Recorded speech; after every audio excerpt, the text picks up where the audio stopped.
Good morning students. आज हम पाठ 13 स्वामी की दादी पढ़ने जा रहे हैं।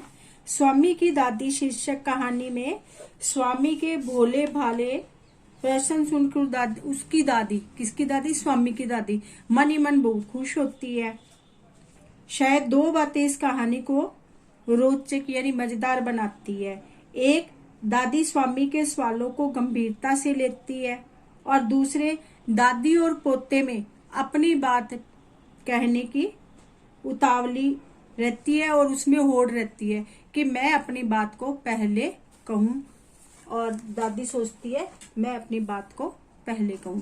तो सबसे पहले इस पाठ के अंदर है दादी के कहाँ रहती थी, इसके बारे में आता है भी। दादी का रहने की जगह क्या थी और उसके पास क्या क्या सामान था। देखो, बैठक और भोजन कक्ष के बीच, बैठक होता है मेहमानों के बैठने की जगह होती है बैठक और भोजन कक्ष के बीच एक क्या था, कम हवादार अंधेरे गलियारे की बंद कोठरी में, कोठरी जिसमें कोई भी विंडो वगैरह यानी खिड़की नहीं होती, सिर्फ दरवाजा ही होता है उसमें, और उसमें अंधेरा ज्यादा रहता है उसमें, क्योंकि खिड़की नहीं होगी तो बाहर की रोशनी कहाँ से आएगी।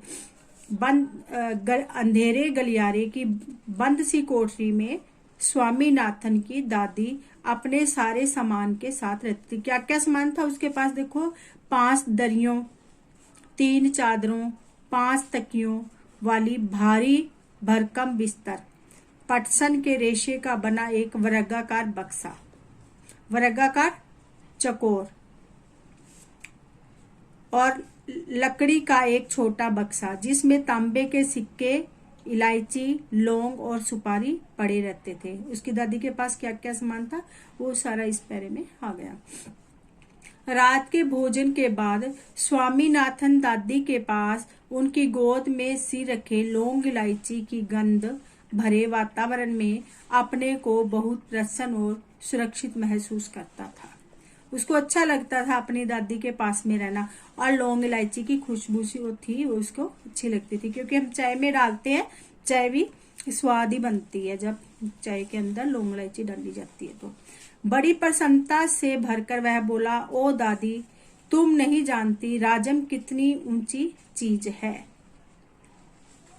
उसने दादी को राजम और मणि की पहले दुश्मनी और फिर दोस्ती की कहानी कह सुनाई, क्योंकि बच्चे जो है अपनी दादी से कहानी सुनते हैं और बाहर जो कुछ भी बात होती है वह सारी आकर के अपनी दादी को ही बताते हैं। तो उसने किसके बारे में बताई? राजम के बारे में बताया कि राजम इतनी ऊंची चीज है। क्यों बताया उसको? कि उसके जो राजम थे, राजम के पिता एक पुलिस अधीक्षक है, इस बारे इसलिए उसने बताया भी ऊंची चीज है। और पहले उनमें दुश्मनी थी राजम और मणि में, फिर दोस्ती हो गई। उसकी कहानी उसने आकर के अपनी दादी को सुनाई कैसे हुई। तुम्हें पता है कि उसके पास सचमुच ही पुलिस की वर्दी है? स्वामीनाथन बोला। स्वामीनाथन ने ये बताया ना, वर्दी क्या होती है? पुलिस की जो पोशाक होती है ना, जो पुलिस के पहनने वाले कपड़े होते हैं, उनकी यूनिफॉर्म होती है, उसको कहते हैं पुलिस की वर्दी। तो उसकी दादी क्या कहती है? सच? उसे पुलिस की वर्दी क्यों चाहिए? दादी ने उससे पूछा। तो उसके पिता पुलिस अधीक्षक है। राजम ने क्या बताया? उसने स्वामी ने क्या बताया? स्वामीनाथन ने अपने दादी को कि राजम के पिता एक पुलिस अधीक्षक है, यानी पुलिस के अधिकारी है, वह वहां की पुलिस के सबसे बड़े अफसर हैं। दादी काफी प्रभावित हुई। उनका सच में काफी बड़ा दफ्तर होगा, उन्होंने कहा। फिर उन्होंने उन दिनों की कहानी सुनानी शुरू कर दी जब स्वामीनाथन के दादा रोबदार सब मजिस्ट्रेट थे। अब स्वामीनाथन ने जब अपनी दादी को राजम के पिता के बारे में बताया, भी वो पुलिस अधीक्षक है, तो उसकी दादी ने भी क्या है कि स्वामी के दादाजी की कहानी है उसको सुनाई, क्योंकि उसके स्वामी के जो दादाजी थे वे भी एक सब मजिस्ट्रेट थे, रोबदार सब मजिस्ट्रेट थे। स्वामीनाथन के दादाजी कौन थे? रोबदार सब मजिस्ट्रेट, जिनके दफ्तर में पुलिस वाले कांपते हुए खड़े रहते थे। उनसे डरकर खूंखार से खूंखार डाकू, यानी भयानक से भयानक, खतरनाक से खतरनाक डाकू एक भाग खड़े होते थे। स्वामीनाथन अधीर यानी अपने धैर्य को खोदना, अधीर होकर उसकी कहानी खत्म होने का इंतजार करने लगा। इंतजार करना, प्रतीक्षा करना। लेकिन दादी बोलती ही गई, इधर उधर भटकती हुई और अलग अलग समय पर घटी घटनाओं को गड़मड़ करती हुई। दादी क्या है, उसकी जो कहानी सुना रही थी ना स्वामीनाथन के दादाजी की, तो वह उसको उसकी पूरी कहानी है वह सुना रही थी। उसको कहा है गड़मड़ करना। बस काफी है दादी, उसने रूखे स्वर में कहा। मैं तुम्हें राजम के बारे में कुछ बताना चाहता हूँ। जानती हो उसे गणित में कितने नंबर मिले? अब देखो यहाँ पर भी क्वेश्चन बनता है कि उस राजम को गणित में कितने नंबर मिले। ठीक है, सारे नंबर मिलते होंगे न? दादी ने पूछा। अरे नहीं, उसे तो 100 में से 90 मिलते हैं। राजम को 100 में से गणित में, मैथ में कितने नंबर मिलते हैं? 90 नंबर मिलते हैं। चलो अच्छा है, लेकिन तुम्हें भी मेहनत करके उसकी तरह नंबर लेने चाहिए। तुम्हें पता है, तुम्हारे दादा कभी कभी ऐसे उत्तर लिखते थे कि परीक्षकों को भी चकित कर देते थे। चकित कर देना, हैरान कर देते थे। किसी सवाल का जवाब देने में वे दूसरों के मुकाबले 10वां हिस्सा वक्त लेते थे। यानी कोई तो क्या है कि देर लगाते हैं, उसके दादाजी जल्दी से हर सवाल का जवाब दे देते थे।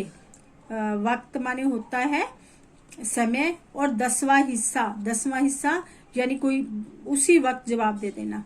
और फिर उनके जवाब इतने शानदार होते थे कि कभी कभी उनके अध्यापक उन्हें 200 नंबर तक दे देते थे। जब उन्होंने एमए किया तो उन्हें इतना बड़ा मेडल मिला था कि मैं कई सालों तक उसे गले में पहनती रही। उसकी दादी कहते हैं जब वो एमए की थी ना उसके दादाजी ने, तो उनको इतना बड़ा मेडल मिला था कि मैं काफी सालों तक उसको गले में पहने रखती थी। पता नहीं मैंने कब उसे उतारा। हाँ, जब तुम्हारी बुआ पैदा हुई। नहीं, तुम्हारी बुआ नहीं, तुम्हारे पिता। याद आया, तब बच्चा 10 दिन का था। अरे नहीं, मैंने पहले ठीक कहा था, तुम्हारी बुआ पैदा हुई थी। पता है वह मेडल कब कहाँ है? मैंने वह तुम्हारी बुआ को दिया और उस बेवकूफ ने उसे गलवाकर 4 चूड़ियां बनवा ली। यानी जो उसके दादा को जो मेडल मिला था जब उसकी बुआ पैदा हुई थी, तब उसको गले में से उतार दिया था, और बाद में उसकी बुआ ने क्या किया कि उसको गला करके, सोने का था ना, गला करके सोने की 4 चूड़ियां उन्होंने बनवा ली। और वह भी इतनी मामूली सी चूड़ियां कि मैं हमेशा कहती रही हूँ कि हमारे परिवार में उस जैसा महामूर्ख कोई नहीं है। महामूर्ख, जिसको बिल्कुल भी अक्ल ना हो, वही तुड़वाएगा मेडल। अक्ल वाला तो, बुद्धिमान तो तुड़वाएगा नहीं, इसलिए उसको महामूर्ख बोला है उसने। अब बस भी करो दादी, तुम बेकार की पुरानी कहानियां सुनाती रहती हो। ये किसने कहा था? स्वामीनाथन ने अपने दादी से बोला। क्या तुम राजम के बारे में नहीं सुनना चाहती? क्योंकि उसने राजम के बारे में जब सारी कहानी स्वामीनाथन को पता थी, तो वह अपनी दादी को राजम के बारे में सारी बातें बताना चाहता था। इसलिए वह दादी की बातों में इतना क्या है इंटरेस्ट नहीं ले रहा था। वह सोच रहा था कि दादी है वह मेरी बात सुने, और पोता सोच रहा था कि दादी मेरी बात सुने, और दादी सोच रही थी कि पोता मेरी बात सुने। हाँ हाँ बोलो दादी। जब राजम छोटा सा लड़का था तो उसने शेर मारा था। शेर जो जंगल का राजा होता है, वो वाला लाइन। सच बड़ा बहादुर लड़का है। तुम यह बात मुझे खुश करने के लिए कह रही हो? तुम्हें यकीन नहीं हुआ होगा। स्वामीनाथन ने बड़े उत्साह से कहानी शुरू की। वह उसने कि स्वामी ने क्या कहा कि तुम्हें विश्वास नहीं होगा, पर उसने क्या है कि कहानी सुनानी शुरू कर दी भी उसने किस तरह से शेर को मारा था। राजम के पिता एक जंगल में डेरा डाले हुए थे। राजम उनके साथ था। अचानक 2 शेर उन पर झपटे और एक ने पीछे से हमला करके पिता को गिरा दिया। दूसरे ने राजम का पीछा किया। राजम एक झाड़ी के पीछे छुप गया और वहीं से गोली चलाकर शेर को मार डाला। दादी क्या तुम सो गई? उसने कहानी खत्म होने पर पूछा। नहीं बेटा, सुन रही हूँ। अच्छा बताओ, कितने शेर आए थे? 2 शेर राजम पर झपटे थे, दादी ने जवाब दिया। क्योंकि दादी उसकी कहानी है वो सुन नहीं रही थी, ऐसे ही कह रही थी, क्योंकि उसने तो एक शेर के बारे में ही बताया, पर दादी ने क्या कहा था? 2 शेर। स्वामीनाथन दादी के गलत जवाब से चिढ़ गया। मैं तुम्हें इतनी जरूरी बातें बता रहा हूँ और तुम नींद में न जाने क्या क्या ऊल जलूल कल्पना किए जा रही हो। ऊल जलूल फालतू की बातों बना। अब मैं तुम्हें कुछ नहीं बताऊंगा। मैं जानता हूँ तुम क्यों ऐसा कर रही हो। तुम राजम को पसंद नहीं करती। वह कहता है तुम उसकी बात में इंटरेस्ट क्यों नहीं ले रही हो, क्यों नहीं ध्यान से उसकी कहानी सुन रही हो? क्योंकि तुम राजम को पसंद नहीं करती, इसलिए उसकी बात है वो ध्यान से नहीं सुन रही हो उसकी कहानी। नहीं नहीं, वह तो बहुत प्यारा लड़का है, दादी ने बड़े विश्वास से कहा। उसने राजम को देखा तक नहीं था। स्वामीनाथन खुश हो गया। दूसरे ही क्षण उसके मन में एक नया संदेह पैदा हुआ। दादी, शायद तुम्हें शेर की कहानी विश्वास नहीं हो रही है। मैं एक एक शब्द का विश्वास करती हूँ, दादी ने स्वर में मिठास भरकर कहा।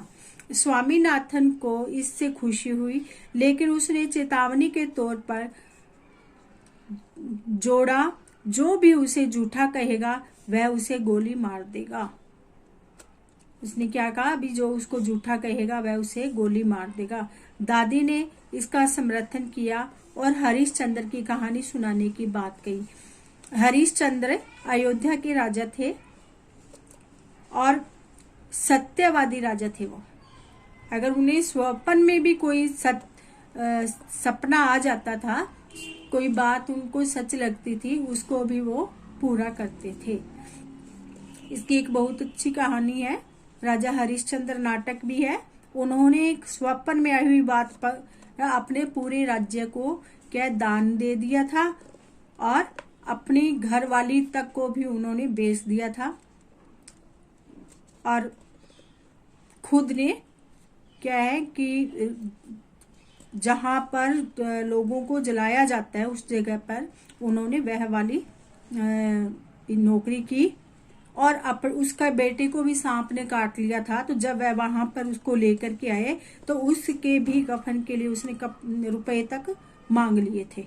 ऐसा था सत्यवादी राजा हरिश्चंद्र। भगवान ने उसकी परीक्षा ली थी और उसके बाद में भगवान साक्षात उनके सामने आए और उनको उनका राज वापस कर दिया। उसकी पत्नी उनको वापस कर दी और उसका बेटा भी उसे वापस लौटा दिया था, क्योंकि हमेशा सच की जीत होती है।